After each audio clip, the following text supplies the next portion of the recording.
Are you starting to see certain videos and certain things coming out about the food we are eating and the toxic elements that are placed in the food and how it's produced and just take a look at this. Corn, soy, and wheat are not only the most common allergens, but are among the most heavily pesticide-sprayed crops today. In 1974, the U.S. started spraying our crops with an herbicide called glyphosate. And in the early 1990s, we began to see the release of genetically modified foods into our food supply. It all seems to begin with a chemical company by the name IG Farben, the later parent company of Bayer. Farben provided the chemicals used in Nazi nerve agents and gas chambers. Years later, a second chemical company, Monsanto, joined the war industry with the production of Agent Orange, a toxin used during the Vietnam War. When the wars ended, these companies needed a market for their chemicals. So they pivoted to killing bugs and pests on American farmlands. Monsanto began marketing glyphosate with the catchy name Roundup. They claimed that these chemicals were harmless and that they safeguarded our crops from pests. So farmers started spraying these supposedly safe chemicals on our farmland. They solved the bug problem, but they also killed the crops. Monsanto offered a solution with the creation of genetically modified, otherwise known as GMO crops, that resisted the glyphosate in the Roundup that they were spraying. These Roundup-ready crops allow farmers to spray entire fields with glyphosate to kill off pests without harming the plants. But our food is left covered in toxic chemical residue that doesn't wash, dry, or cook off. Not only is it sprayed to kill pests, but in the final stages of harvest, it is sprayed on the wheat to dry it out. Grains that go into bread and cereals that are in grocery stores and homes of Americans are heavily sprayed with these toxins. It's also being sprayed on oats, chickpeas, almonds, potatoes, and more. You can assume that if it's not organic, it is likely contaminated with glyphosate.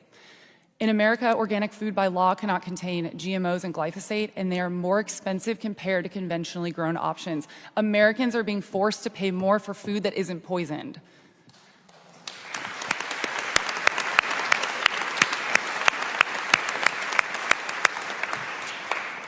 The Environmental Working Group reported a test of popular wheat-based products and found glyphosate contamination in 80 to 90% of the products on grocery store shelves.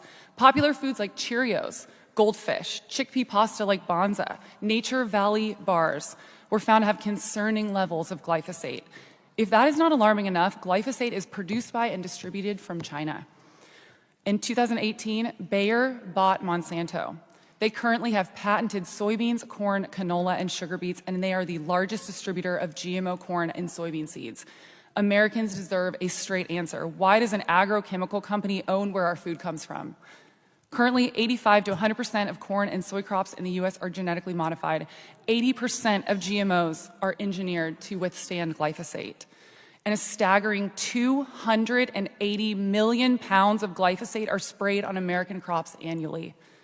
We are eating this Roundup-ready corn, but unlike GMO crops, humans are not Roundup-ready. We are not resistant to these toxins, and it's causing neurological damage, endocrine disruption. It's harming our reproductive health, and it's affecting fetal development. Glyphosate is classified as a carcinogen by the World Health Organization's International Agency for Research on Cancer. It is also suspected to contribute towards the rise in celiac disease and gluten sensitivities. They're finding glyphosate in human breast milk, placentas, our organs, and even sperm. It's also being found in our rain and our drinking water. Until January of 2022, many companies made efforts to obscure the presence of GMOs and pesticides in food products from American consumers.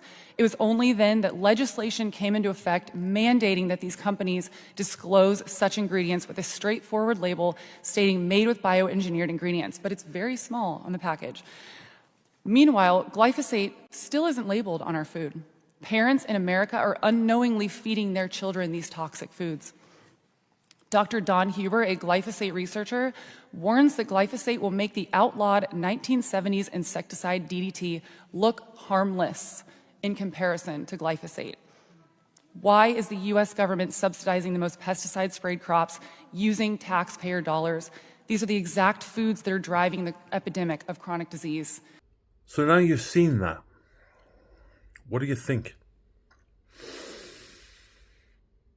Our food. Somebody's taken the time to do some digging around the food she's consumed and the illnesses she's got, the issues and the symptoms she was getting. So she's done the digging and discovered what she's just been talking about. So how many of you out there have got type 2 diabetes, have got illnesses, have got all sorts of things going on, but yet you've never done the digging? You've never looked at the food on the shelves and what the contents are, the chemicals and the side effects and things like that to it, but you still consume the food, or listen to the British Heart Foundation or the Diabetes Foundation that tell you not to eat these certain things, but you never actually do it yourself, but you trust them. So this is coming from a man who has suffered all his life with obesity. He's been overweight, lost weight, overweight, lost weight, had a heart attack, had mental health issues, complex PTSD, brain trauma, all sorts of things going on in his life. But it's only recently, since the heart attack, that I actually looked at what was in my cupboard and what was on the shelves in the shop.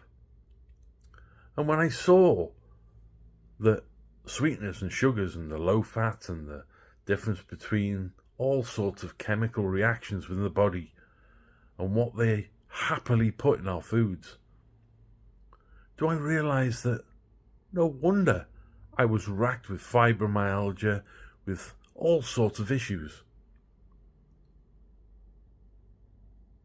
Rant over.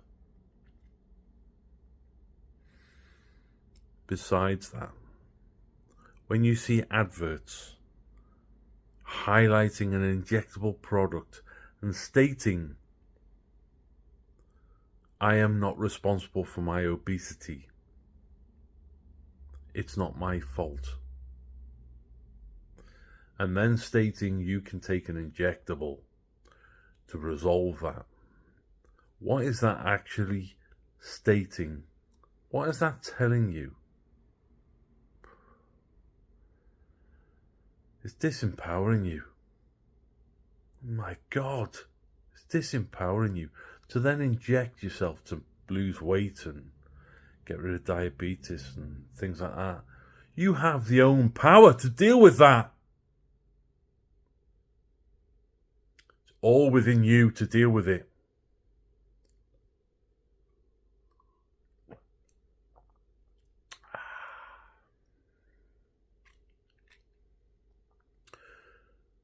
I'm called the Feel Great Viking for a reason. I've had many battles and I've found a system to make me feel great.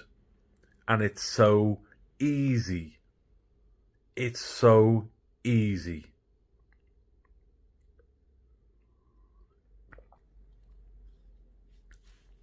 People may moan about the cost. How much do you value your life? Is your life not worth £4.82 a day instead of having that Starbucks coffee? Just adapting and taking these into your life. To get rid of things like diabetes, obesity, chronic pain, getting rid of medication eventually. That's what I've done. £4.82 a day. How much is your life worth? Let me know.